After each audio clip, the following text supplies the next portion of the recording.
This one is a Chipmunk Wizard Academy. It's really cute. Hey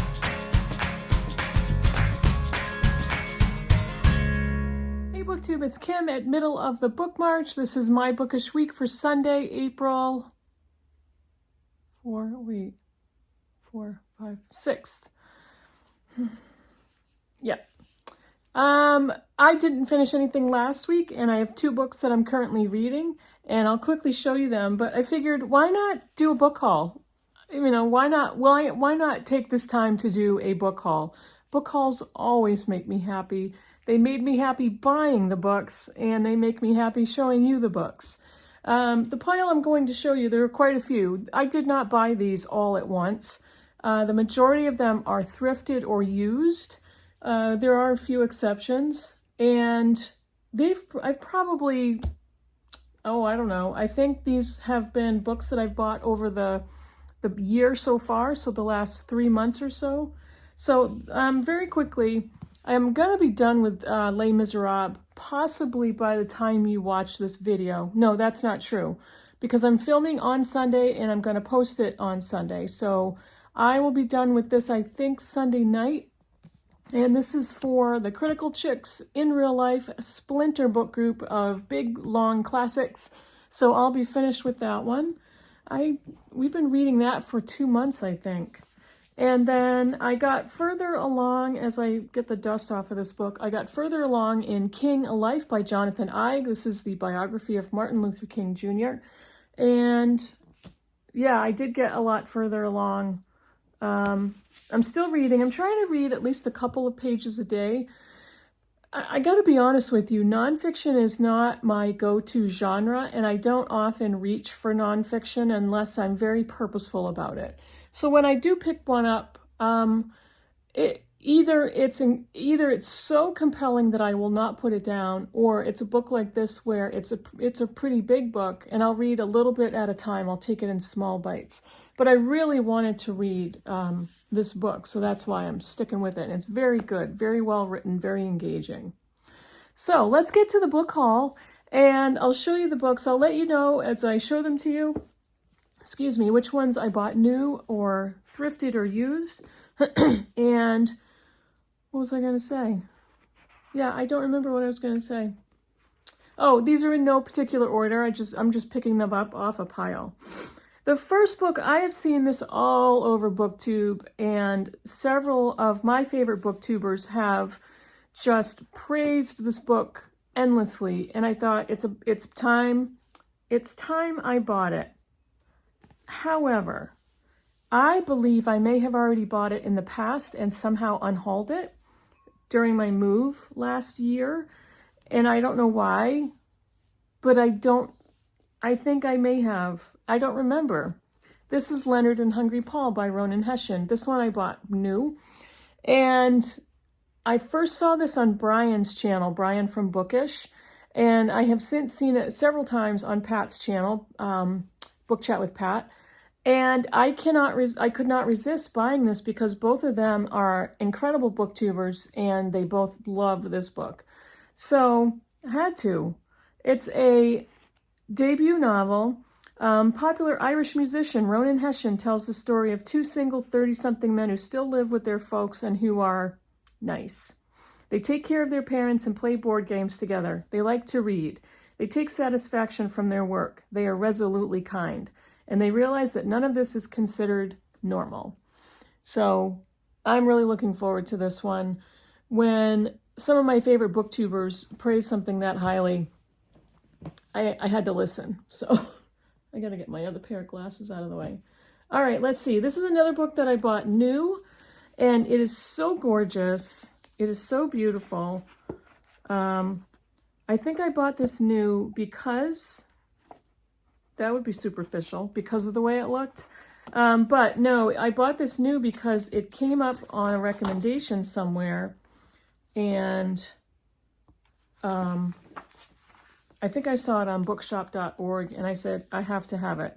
This is Death of the Author by Nnedi Okorafor. She wrote the Binti series, which I love. She's a science fiction author. And look at this book. Look at the blue edges. Oh my gosh. And the end papers. Isn't that gorgeous? But this is an interesting book because, let me read a little bit of the inside. Disabled, disinclined to marry, and more interested in writing than a lucrative career in medicine or law, Zilu has always felt like the outcast of her large Nigerian family. Then her life is upended at her sister's lavish Caribbean wedding when she's unceremoniously fired from her university job. And to add insult to injury, her most recent book is rejected by yet another publisher. With her career and dreams crushed in one fell swoop, she decides to write something just for herself. What comes out is nothing like the quiet literary novels that have peppered her unremarkable career. It's a far future epic where androids and AI wage war in the grown-over ruins of human civilizations. She calls it Rusted Robots. Okay, now, you look at this cover. This is the dust jacket for Death of an Author. And when you take it off, you get this naked hardback of Rusted Robots, the book that the character is writing. And it's a book within a book. It's quite literally a book within a book. Is that not clever or what? And this book is so gorgeous. I can't even. So, Nnedi Okorafor is an excellent science fiction author. If you have not read her yet, pick up Binti. I would recommend that. This one is Look Homeward, Angel by Thomas Wolfe. This is a book whose title I've heard over the years, and it's a modern classic, and sometimes those are my favorites, so I decided, let's try it. A legendary author on par with William Faulkner and Flannery O'Connor, Thomas Wolfe published Look Homeward, Angel, his first novel, I did not know that, about a young man's burning desire to leave his small town and tumultuous family in search of a better life in 1929. It gave the world proof of his genius and launched a powerful legacy. The novel follows the trajectory of Eugene Gant, a brilliant and restless young man whose wanderlust and passion shape his adolescent years in rural North Carolina. Wolfe said that Look Homeward, Angel is a book made out of my life, and his largely autobiographical story about the quest for a greater intellectual life has resonated with and influenced generations of readers, including some of today's most important novelists. And I remember being in the bookstore and reading that, and I read that description, and I thought, that sounds really good. If anybody's read this, let me know. Let me know what you think. This one was kind of like, I discovered it by accident, and I thought, oh, I gotta try that. And because this is an author that many of you are going to recognize, I have another of her books that I have not read yet, and there's no excuse for it because it's supposed to be magnificent. This is Some Trick by Helen DeWitt. Helen DeWitt wrote The Last Samurai and some other things, of course, Lightning Rods. This is a short story collection, which I don't usually read. I'm not a big short story fan, but I saw this and I'm thinking, those sound really good. For sheer unpredictable brilliance, Gogol may come to mind, but no author alive today takes a reader as far as Helen DeWitt into the funniest, most far-reaching dimensions of possibility. Her jumping-off points might be statistics, romance, the art world's piranha tank, games of chance and of skill, the travails of publishing, or success. Look, a character begins to explain, laying out some gambit reasonably enough, though in the face of situations spinning out to their utmost logical extremes, things prove more complicated than they had first appeared, and at 3 a.m., the circumstances seem to attenuate. In various ways, each of these 13 razor-sharp tales carries DeWitt's signature poker-face lament regarding the near impossibility of the life of the mind in a world so sadly taken up with all sorts of paraphernalia superfluous, not to say impedimental, to ratiocination. I don't even know what that means. But I started to read some of the initial pages in some of these stories, and it was so good, so I picked it up.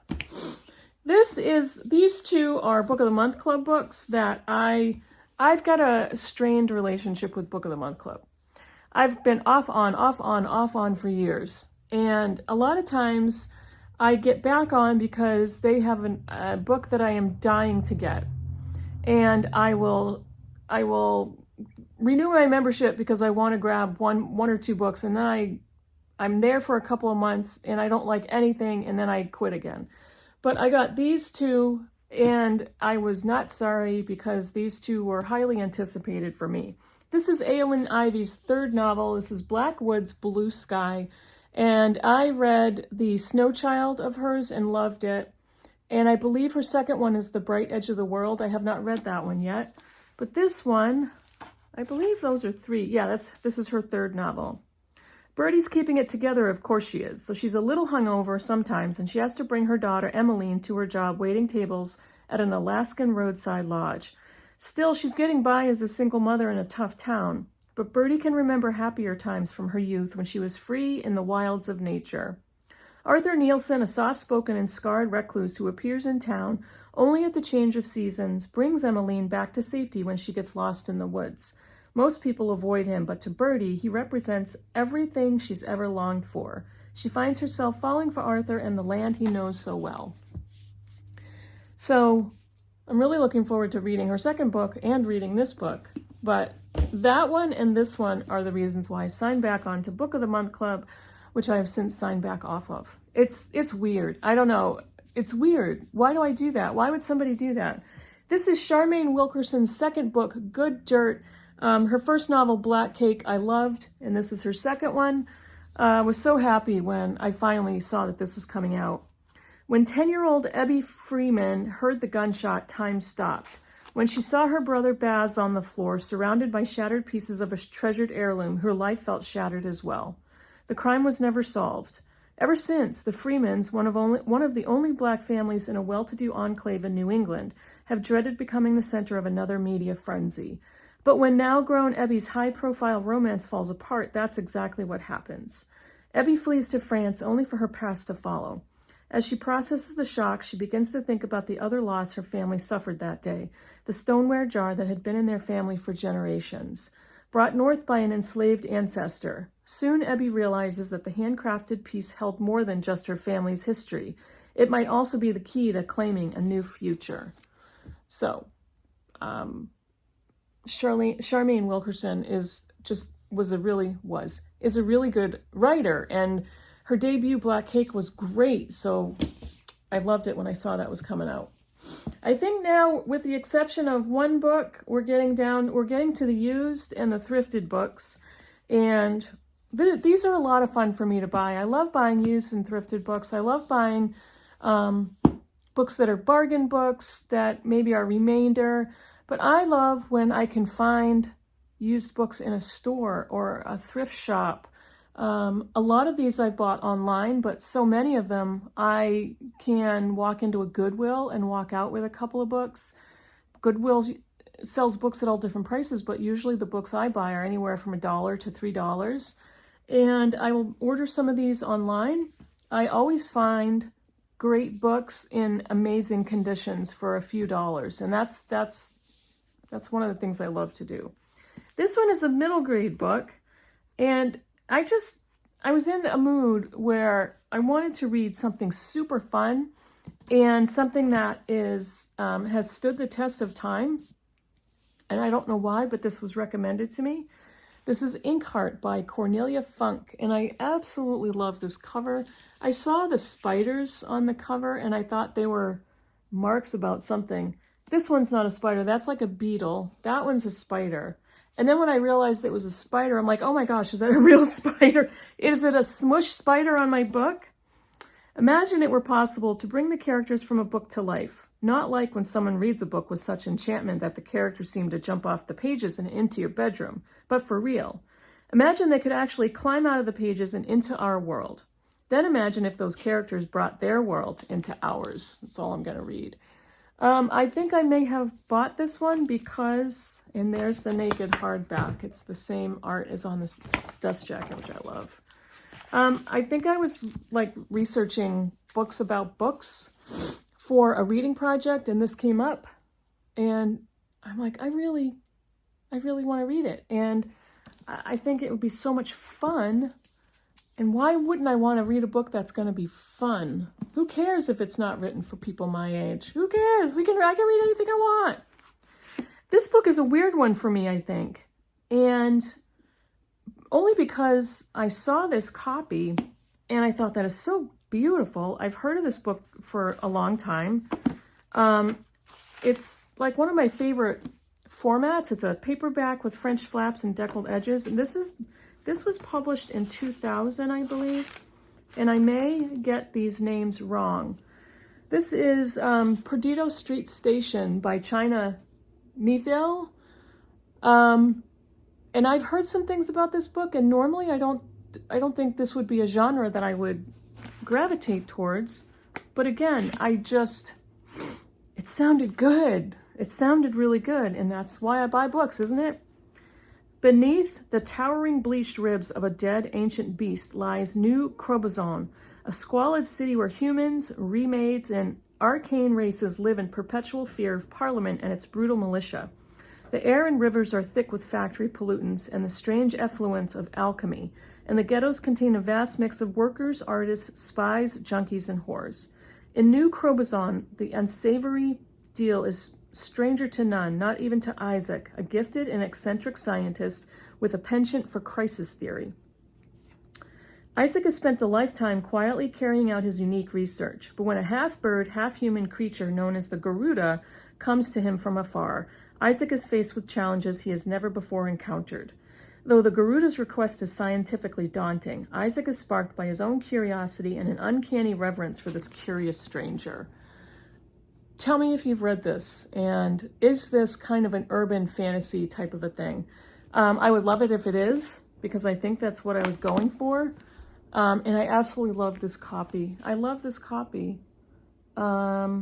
This is published by Ballantine Books, Del Rey, and it just sounded really good. So tell me if you've read this and what it's like. Don't tell me any plot, just tell me what it's like if you think I would like it. This one I found in a thrift shop for $3. I don't remember how much Perdido Street Station was. This was maybe $5. Inkheart, I think, was around the same. This one was $3. This is The Heaven and Earth Grocery Store by James McBride, and this has been around. I read Deacon King Kong. I have The Good Lord Bird somewhere in my house. I haven't read that one yet. But Deacon King Kong was a really unique book. I loved his writing style. And when I saw this one for $3, hey, I'm going to do it. In 1972, when workers in Pottstown, Pennsylvania were digging the foundations for a new housing development, the last thing they expected to uncover was a human skeleton. Who the skeleton was and how it got buried there were just two of the long-held secrets that had been kept for decades by the residents of Chicken Hill, the dilapidated neighborhood where immigrant Jews and African Americans lived side by side, sharing ambitions and sorrows.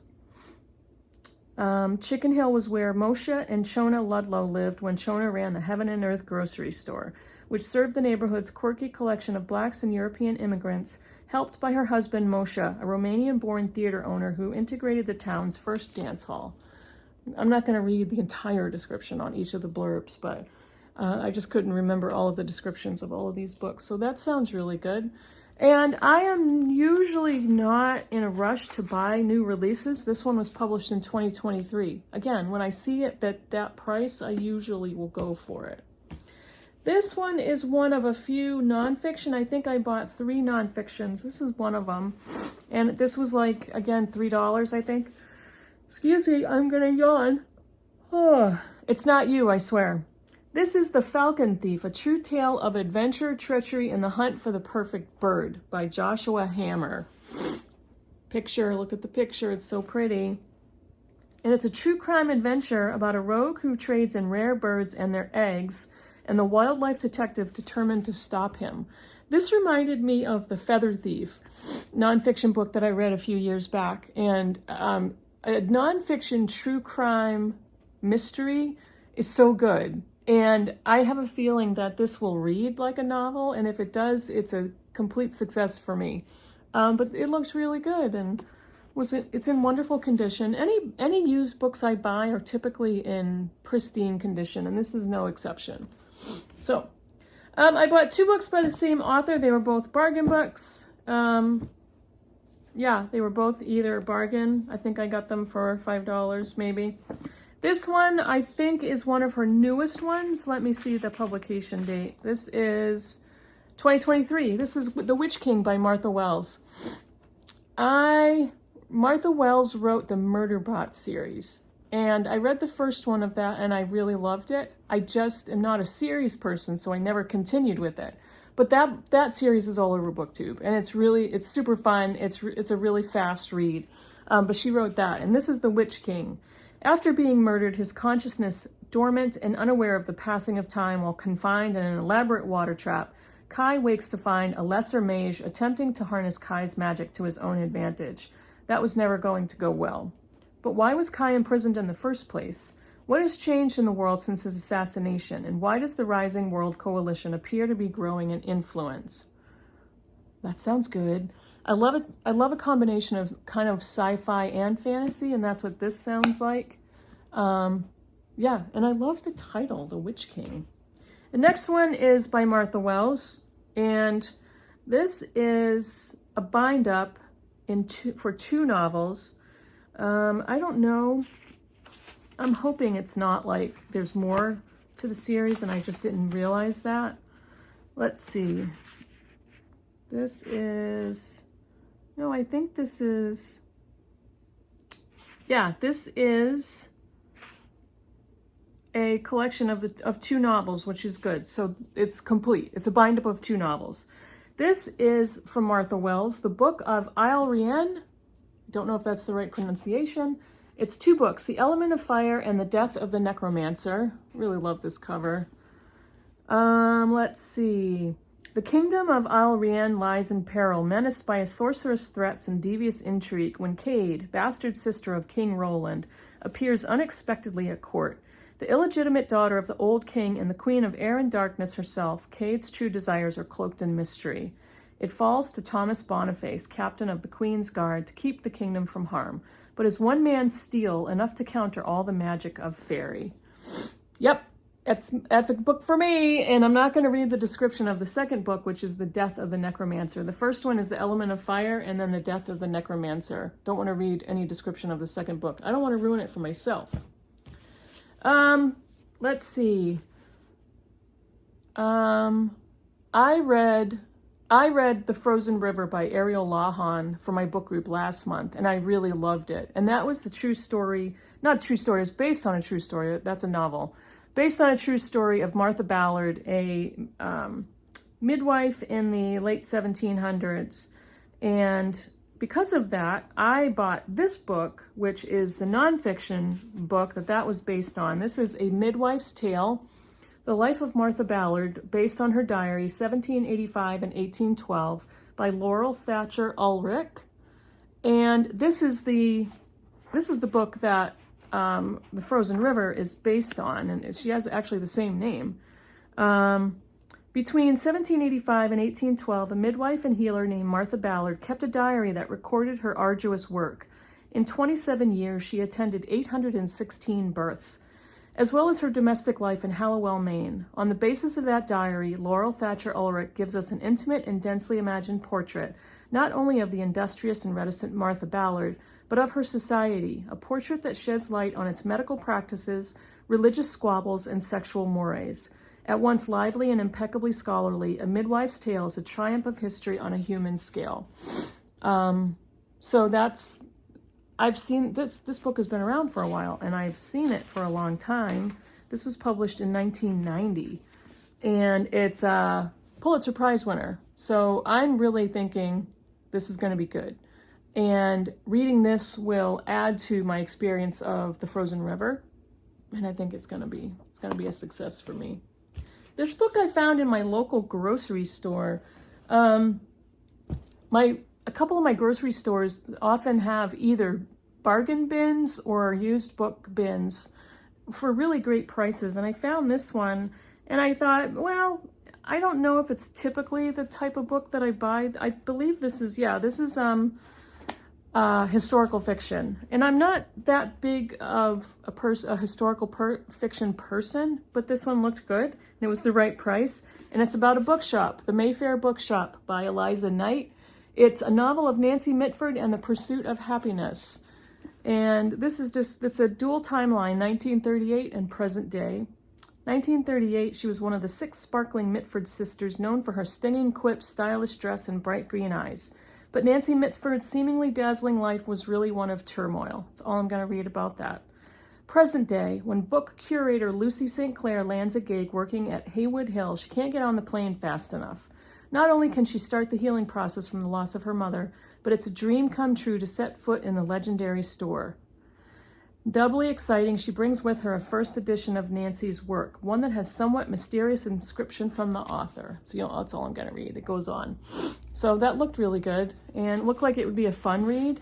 So once in a while, I like to have fun, but only once in a while. Let's see. This is the other book that I bought brand new, and I pre-ordered this one in paperback because I was really happy to see the paperback was coming out soon. This is Eve by Kat Bohannon, How the Female Body Drove 200 Million Years of Human Evolution.